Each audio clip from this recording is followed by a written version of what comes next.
Thanks, Peninsula. What have I done?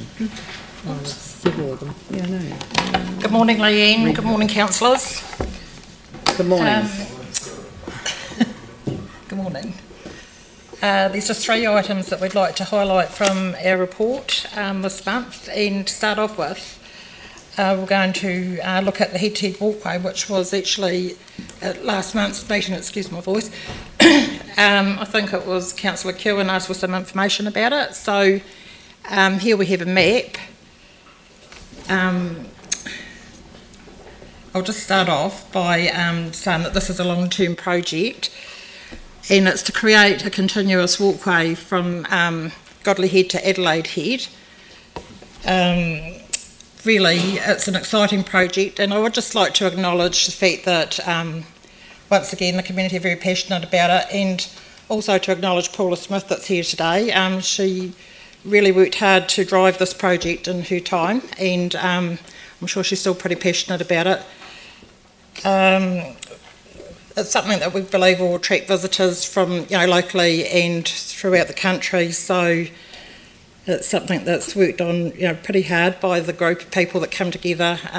We have a really good working party group that's made up of staff, community board members and community. So anyhow, just going back to the map for a minute, sorry Joan.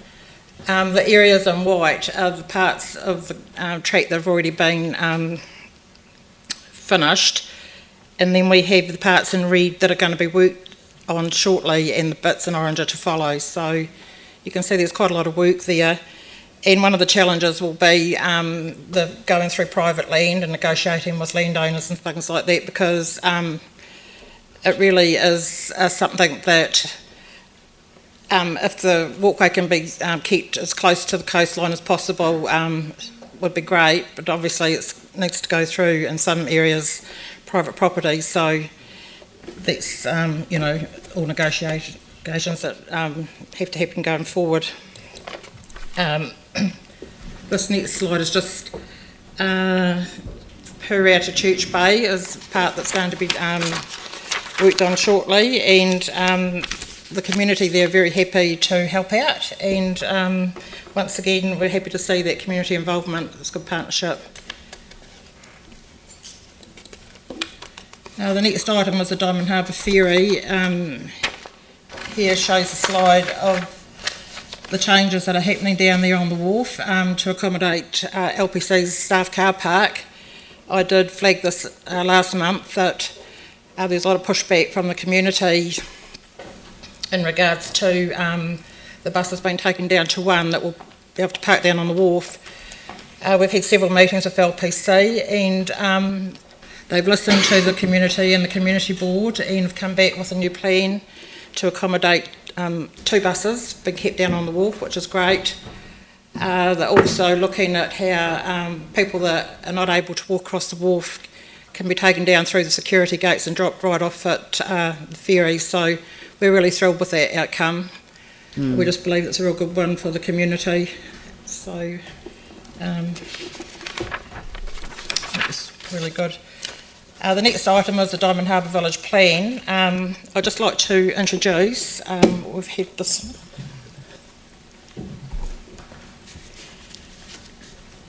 Thomas Culpay from the Diamond Harbour Community Association. He's been instrumental, along with Richard Suggett, and the other members of the Diamond Harbour community in developing the Getting to the Point Action Plan and the Diamond Harbour Village Plan, which the community board endorsed at the September meeting. The Diamond Harbour Village Plan focuses on improvements to pedestrian and vehicle circulation and safety. It has also identified 2 projects as priorities for the long-term plan based on their anticipated benefits and comparatively lower costs. So we're really thrilled with the work that happens over in Diamond Harbour. They're a great bunch of people, very proactive. I call them quite tenacious really. They come and let us know if they're not happy about something. So anyway, I'd just like to hand over to Thomas to speak a wee bit about that work. I'm standing in for Richard Suggett, who's overseas. He would have loved to address you. I just wanted to thank Council for a decision you made about 2.5 years ago, to support a planning process for Diamond Harbour and to fund it. Also 2 years ago, you invited Ian Barlow to present on the Perugia program of village planning. And I think that quite a number of our community attended those workshops, and that gave us, I think, a bit of insight into how a partnership around village planning could happen with council. I found that staff was tremendously receptive for that kind of approach. I like to thank specifically Miranda Charles, Jenny Moore, and Bill Homewood for the unwavering support of the process, and of course also the team around John Blatchford and the community board that supported us so well. We have a plan now which I think can be divided in projects which can feed into the LTP, which is great, but I hope the process doesn't stop there. There are quite a number of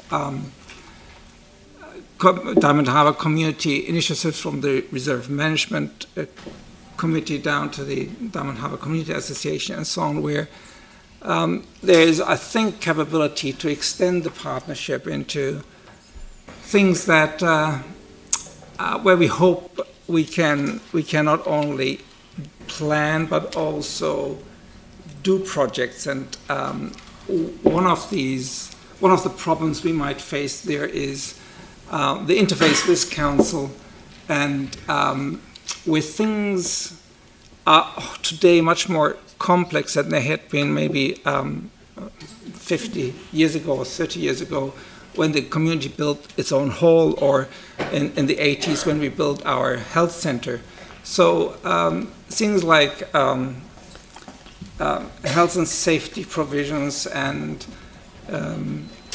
the RMA and statutory requirements are possibly so complex nowadays that we will need council support if you want to tackle projects by ourselves. But strengthening that process would be very helpful, because we would like to see Diamond Harbour being more self-reliant and resilient in future. And I hope you support this kind of initiative. That's it for me. Thank you, Thomas. That's it, thank you. Thank you. Well, I presume you want to move the decision report, and seconded by Phil. Has anyone got any questions or comments? Yep, Phil. I just want to make a comment how, with Diamond Harbour being such a great example, really, of a village or a whole group of people, how it's a great partnership with the community board and council, and what you're achieving. And also in the report is the native regeneration aspect. Such terrific work you're doing. I was lucky to be able to walk last weekend from Takamatua through to Akaroa, and the similar planting along that coastline by the local groups of people too. And just hearing the bellbirds was just so lovely. So thank you so much for the terrific partnership that you and the way you work with us. Thank you.